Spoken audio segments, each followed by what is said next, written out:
రమణయ్య,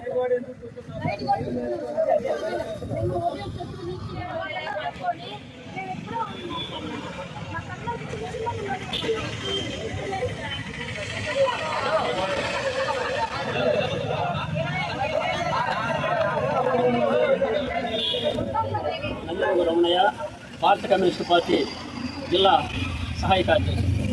సోదరులారా, ఈరోజు ఇక్కడ గత 20-30 సంవత్సరాల నుంచి ఈ రోడ్డు పక్కల గుడిసెలు వేసుకొని ఉన్నారు పేదోళ్ళు. అనేక రకాల అన్ని కులాల వాళ్ళు కూడా గుడిసెలు వేసుకొని ఉండాల్సిన పరిస్థితి ఏర్పడ్డదంటే ప్రభుత్వం వైపు నుంచి వాళ్ళకి ఏ వసతులు కల్పించనే పరిస్థితి లేక రోడ్డు పక్కన గుడిసెలు వేసుకొని ఉండాల్సిన పరిస్థితి దౌర్భాగ్యం ఏర్పడ్డది ప్రజలకి.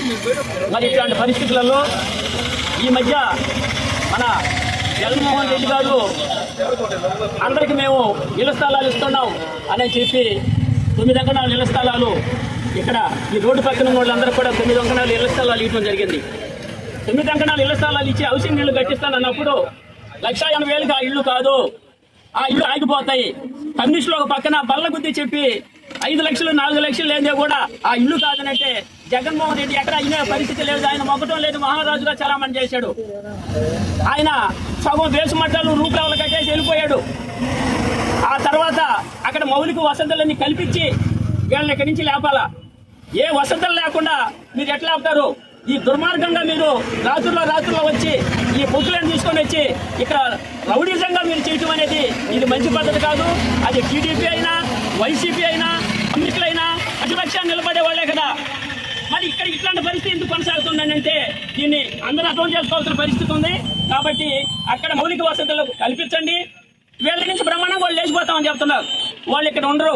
లేదు ఈ రోడ్డు మార్చిను డబుల్ రోడ్ వేసే కార్యక్రమాలకైనా కూడా మీరు ఏదైనా చెప్తే వాళ్ళకి నోటీసులు ఇవ్వని ఇక్కడ నోటీసులు ఇవ్వాల. లేదు విద్యార్థి భవనం కడుతున్నారు ఇక్కడ, దానికి ఏమైనా అడ్డామా? నోటీసులు ఇవ్వాల. ఏ నోటీసులు ఇవ్వకుండా, ఏ ఎంఆర్ఓ రాకుండా, ఏ పోలీసులు ఇక్కడికి రాకుండా రౌడీయంగా వచ్చి అక్కడ ఈ విషయాలన్నీ ఇళ్లన్నీ తోసేయటం అనేది ఇది మంచి పద్ధతి కాదు. భారత కమ్యూనిస్టు పార్టీ తీవ్రంగా ఖండిస్తూ వీళ్ళకి న్యాయం జరిగిన దాకా ఈ భారత కమ్యూనిస్టు పార్టీ వైపు నుంచి మేము అండగా ఉంటామని గట్టిగా మేము హామీ ఇస్తున్నాం. మధు సిపిఐ జిల్లా సహాయ కార్యదర్శి. ఈరోజు ఇక్కడ ఈ పరిస్థితి అంతా గమనిస్తూ ఉంటే ఇది కేవలం కక్షపూరితంగా రాజకీయ కుట్రగా కనిపిస్తూ ఉంది తప్ప ఇంకోటి కాదు. ఎందుకంటే వాళ్ళు చెప్తా ఉన్నారు, అయ్యా మాకు ఇల్లు ఏర్పాటు చేసి అక్కడ ఉండడానికి మౌలిక వసతులు కల్పిస్తే మేము పోవడానికి సిద్ధంగా ఉన్నాము అంటే మరి సిద్ధంగా ఉండే వాళ్ళని బలవంతంగా లేపాల్సిన అవసరం లేదు. ఇక్కడ ఉండే స్థానిక ఎమ్మెల్యే కూడా ఆలోచించాలి. ఎందుకంటే వీళ్ళంతా పేద ప్రజలు. నువ్వేదో స్థలం ఇచ్చేసాము కట్టుకో మాకు బిల్లులు పడతాయంటే అది కుదిరే పని కాదు. కమ్యూనిస్ట్ పార్టీగా గత ప్రభుత్వానికి చెప్పాము, ఇప్పుడు ప్రభుత్వానికి కూడా గంటాపదంగా మేము ఒకటే చెప్తా ఉన్నాం.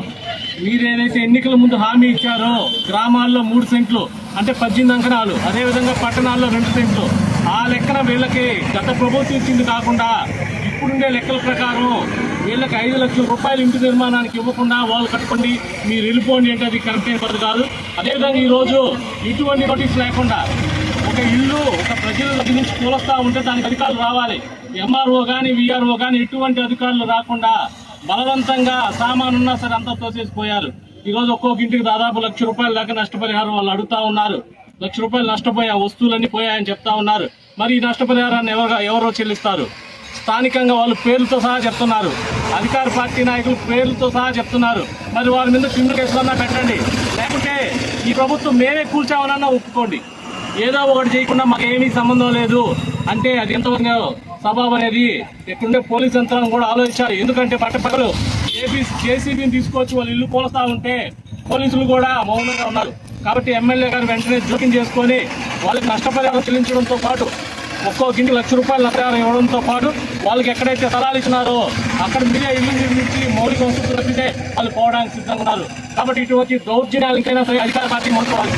లేదు మేము ఇదే పంతాలు పోతామంటే గత ప్రభుత్వానికి ఏదైతే పట్టిందో అదే గతి కుట్రలు కూడా పడతాయని చెప్పి మేము హెచ్చరిస్తూ, అదేవిధంగా ఇక్కడ వీళ్ళు ఏదైతే న్యాయ పోరాటం చేస్తున్నారో వీళ్ళకి భారత కమ్యూనిస్ట్ పార్టీ సిపిఐగా మేము అండదండలుగా ఉంటామని చెప్పి ఈ పోరాటం కొనసాగే వరకు వీళ్ళతో ఉంటామని భారత కమ్యూనిస్ట్ సిపిఐగా మేము చెప్తా ఉన్నాం.